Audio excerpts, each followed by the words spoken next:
I'm introducing Marine Canyon Monday because there are so many awesome underwater channels around the world that are worthy to be studied. We are going to talk about the marine canyon that makes the massive waves at Nazare possible. We're going to figure out how it's possible that the tiny island of New Zealand has one of the most impressive marine canyons in the whole world that travels for over 1,000 miles offshore. A lot of these canyons, like this one in Australia, are very large, but then right next to them there's almost no other channels. So this is a key feature of how we can understand how marine canyons formed. We're going to look at a lot of different channels, some wide and shallow. We're going to look at wide channels that lead into more steep and narrow ravines that travel incredible distances offshore. We're going to figure out how this is possible. The English Channel has many signs of high-speed currents flowing through it. These are a very catastrophic feature that is way too understudied.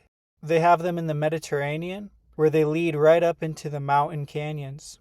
You can even find underwater canyons in the Great Lakes.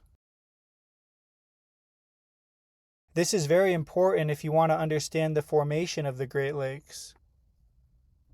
There's also a huge connection between marine canyons and alluvial fan deposits. This right here is a rounded alluvial fan. This canyon right here off the coast of Bangladesh is just behind the massive Bengal fan.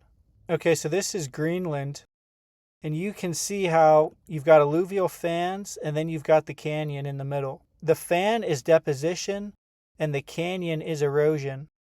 And this is going to get very interesting once we dive into it. Marine canyons are a feature of deposition that's erosive. So we're going to look at some really cool underwater channels from Greenland all the way to Antarctica. So give me a follow if you want to check out underwater canyons from all over the world. Okay, ladies and gentlemen, it is Marine Canyon Monday, and we're going to start off with some smaller but still very impressive marine canyons. This one here in Brazil is directly offshore of the Amazon River. Now you can see this clean line here is the continental shelf, and then you can see a rounded alluvial fan deposit. So there was a time when the Amazon River was depositing its sediment off of the continental shelf right here. And directly in the center of it is a marine canyon. This is 9 miles wide right here, and then as you go offshore it gets much smaller and becomes very squiggly. It's got a lot of meanders.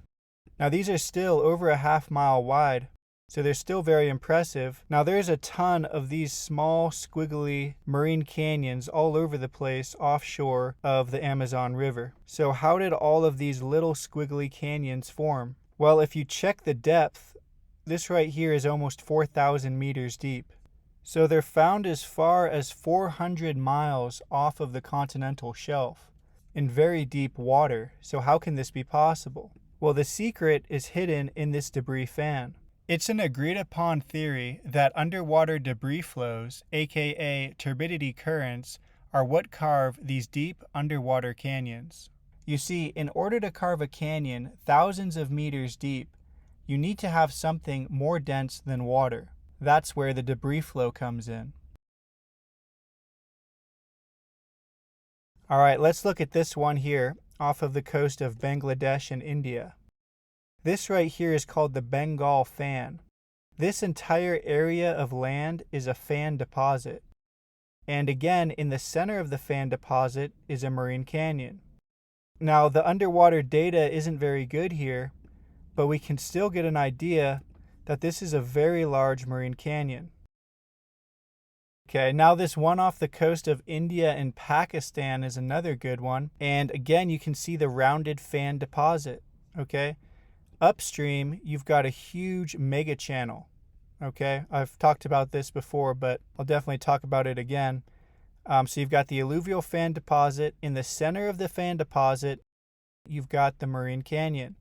So this is the deposit that settled here, and the deposit that kept flowing carved the marine canyon. This is over 10 miles wide, and keep in mind, we're starting off with the small canyons to begin. Welcome to Marine Canyon Monday. We are going to look at a handful of interesting marine canyons from around the world. I chose to group these canyons together because I want to discuss why we know that these canyons were carved underwater and not from a time of lower sea levels. Let's start off with the Perth Canyon off the coast of Australia.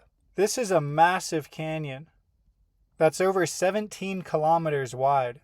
If this huge canyon was carved during a time of lower sea levels, you would expect there to be a bunch of small canyons all around the area, as this all would be a similar watershed. You would also expect there to be a bunch of tributaries into the main canyon. Instead, we only find one small tributary. The reason for this is that a massive debris flow carved this channel. Now, it is very odd that inland is just a plain. Now, there are some cool channels that are filled in with scours that look exactly like the Carolina Bays. So from this, we understand that there was a lot of water flow over this plain. But it is very odd that this canyon is so massive with very little terrain height inland. But nonetheless, there still is a massive canyon carved by a debris flow. Okay, let's go to the Congo River. The Congo River is a very large river, over 1 kilometer wide. But when we follow this river offshore, we see that there's a huge mega channel right before the coast. And then we find a massive marine canyon, 17 kilometers wide. So it's just as large as the Perth Canyon. But this canyon makes more sense because it's connected to a large river. And there's a mega channel on the coast. Now let's go to the coast of Chile. So we've got a huge river that leads perfectly into a massive marine canyon. So it was the debris that flowed through this river that is responsible for the carving of this canyon. But if we go here, we can see that the water depth is over 3,000 meters deep. And there's a really cool canyon that runs along this trench here. And this canyon right here is over 4,400 meters deep. So water height doesn't matter for these canyons because they're carved by a debris flow. Okay, now this is a cool canyon here. This is also on the coast of Chile. And we can see how this canyon connects with this mountain pass.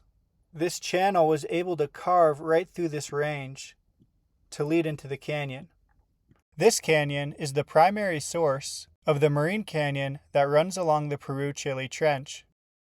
So right here we're at a depth of 4,700 meters, and we're looking at a canyon that's almost 6 kilometers wide. If we follow the path of the Congo River, we can see that it crosses through a range as well.